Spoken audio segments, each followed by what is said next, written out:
Au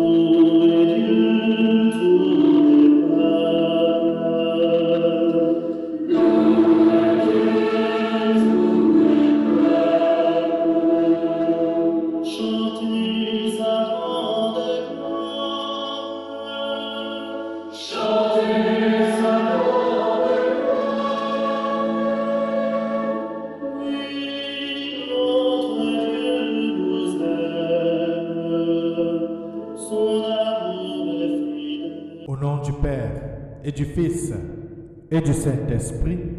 Amen. Eh bien de mon Père, bonjour.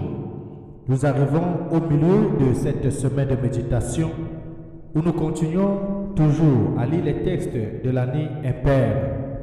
Aujourd'hui, le bien de mon Père, nous aurons deux textes de notre méditation.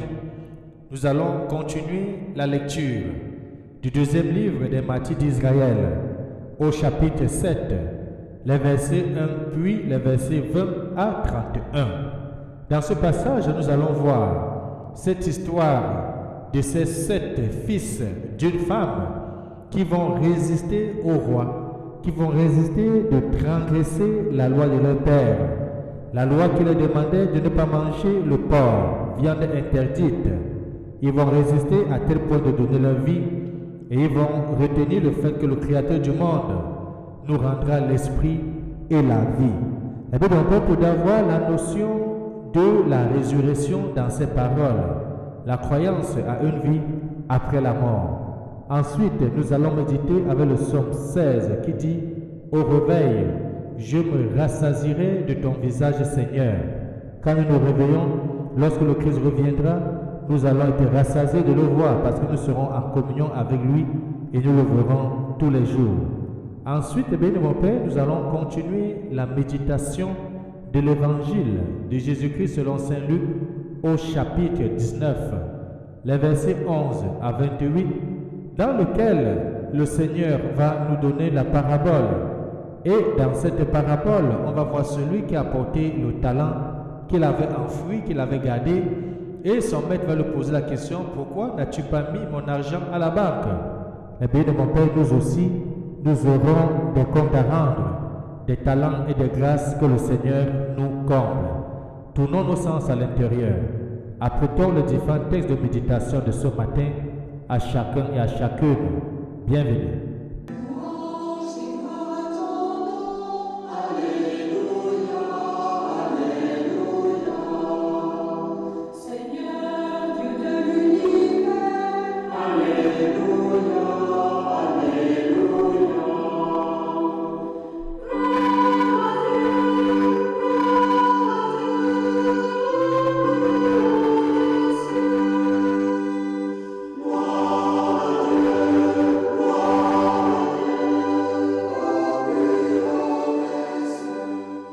Les bénis de mon Père, tournons-nous vers l'Éternel des armées et prions. Aux appels de ton peuple en prière, réponds Seigneur en ta bonté. Donne à chacun et chacune la claire vision de ce qu'il doit faire et la force de l'accomplir. Nous t'avons prié par Jésus-Christ, ton Fils bien-aimé, lui qui vit avec toi, Dieu, pour des siècles et des siècles. Amen. Ouvrons les bénis de mon Père, nos Bibles au texte de 2 Martyrs, au chapitre 7, les versets 1 puis 20 à 31. Ensuite, méditons le psaume 16 et nous allons proclamer ensemble l'évangile de Luc. Bonne méditation.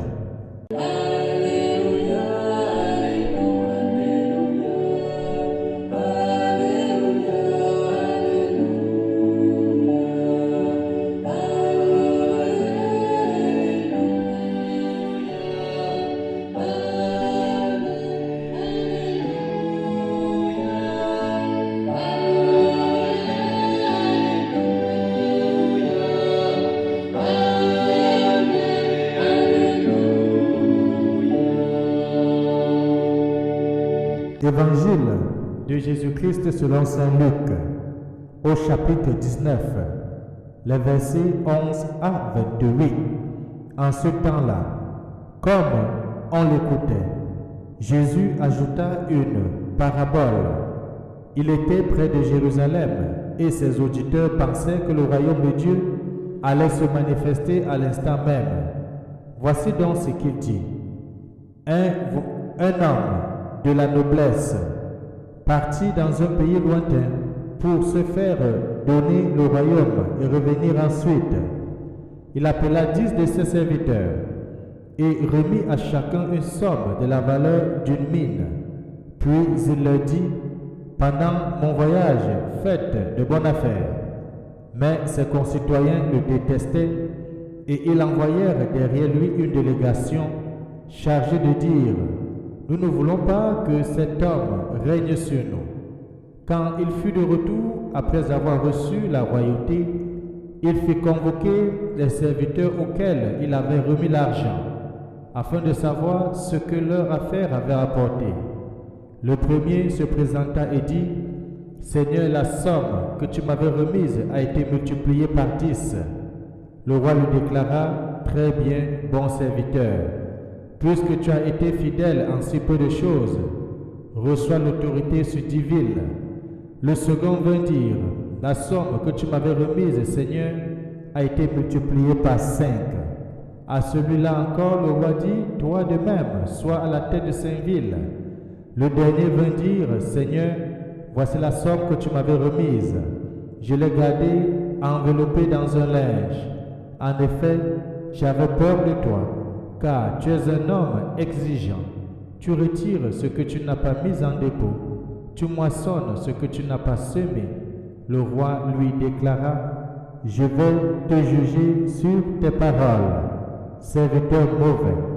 Tu savais que je suis un homme exigeant, que je retire ce que je n'ai pas mis en dépôt, que je moissonne ce que je n'ai pas semé.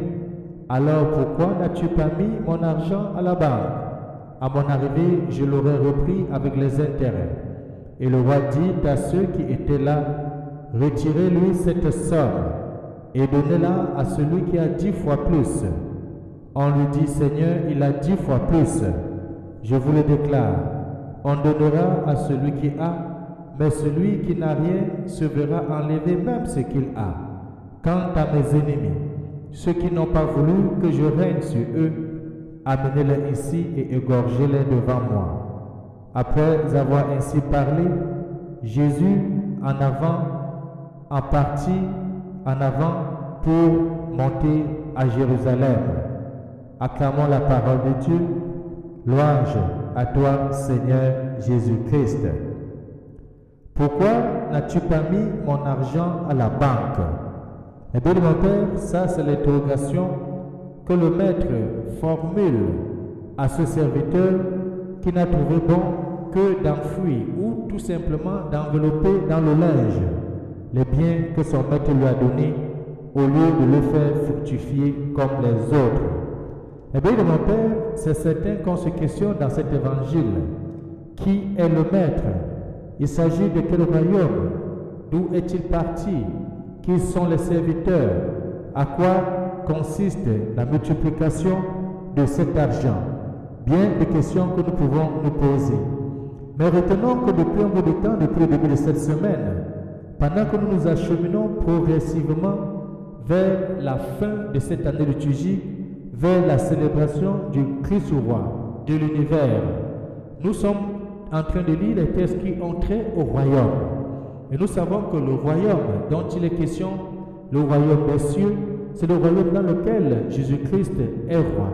Oui, puisque Jésus-Christ est l'héritier, est l'unique héritier, et nous autres, par notre baptême, chacune, nous sommes devenus des co-héritiers du royaume, comme va le dire très clairement Saint Paul dans ses écrits. Vous l'avez, mon Père, le royaume donc, c'est le royaume des cieux, et le roi qu'il s'agit, le maître qu'il s'agit, ce n'est que le Christ. Le Christ a donné à chacun de ses serviteurs de l'argent. Le Christ a mis en chacun de nous des talents. Il a mis en toi des talents, il a mis en toi des dons. Et il veut que ces dons soient fructifiés. Lorsque nous fructifions le don que le Christ a mis en nous, nous contribuons ainsi à l'avance du royaume. Oui, la bénie de mon Père, il est clair, notons-le et gardons-le dans tout ce que nous faisons. Dieu compte sur toi, Dieu compte sur moi, Dieu compte sur chacun de nous pour l'édification de ce royaume. Dieu veut que nous participons à l'œuvre de ce royaume, à l'installation de ce royaume, à la venue de ce royaume. Et c'est pour cela que dans la prière du Notre Père, nous ne cessons jamais de dire que ton règne vienne. Oui, que le règne du Christ vienne. Mais le règne du Christ ne viendra que si chacun de nous, nous mettons à l'œuvre, nous mettons en pratique tout ce qu'il nous a demandé, si nous faisons et concluons que ce royaume soit le royaume que lui-même a voulu introniser et installer dans ce monde. Un royaume de paix, un royaume de justice, un royaume d'amour, un royaume dans lequel il fait bon vivre. Et nous sommes donc appelés donc chacun et chacune à l'édification de tout cela. Et Jésus souhaite que nous fassions fructifier nos dons pour le bien commun et notre plus grande joie. Oui, le Christ veut que nous fructifions ce qu'il a mis en nous. Chacun de nous, les bénis de mon Père, nous avons un talent. Et je ne vais jamais cesser de le dire. Dieu a le plan, Dieu a un plan dans la vie de chacune de sa création, de chacune de sa créature. Dieu t'a créé, il ne t'a pas créé pour rien. Il t'a créé pour quelque chose de bien précis. Dieu a un plan pour toi. Dieu a un plan pour moi. Et dans le plan de vie que Dieu a à chacun de nous, il nous donne les talents pour que ces talents ou ces dons servent justement à réaliser au quotidien et à faire au quotidien ce à quoi il nous interpelle et ce à quoi il nous appelle.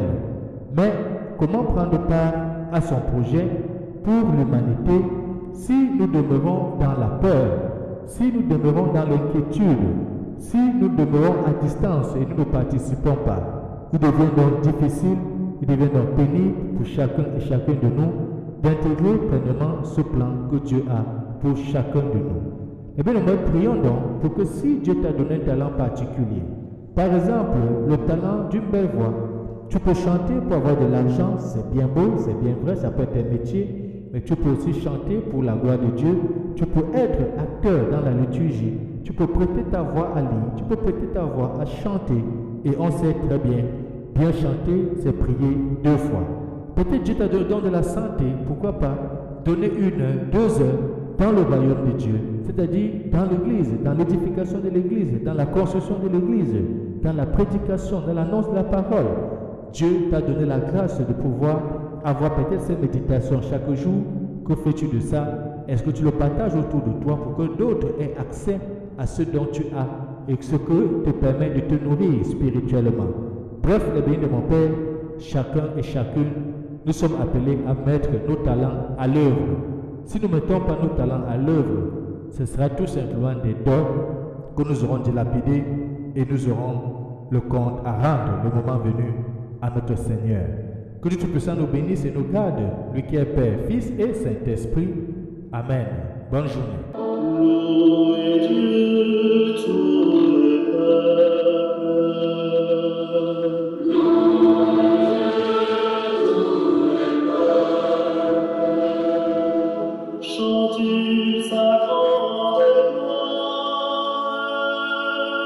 Chantez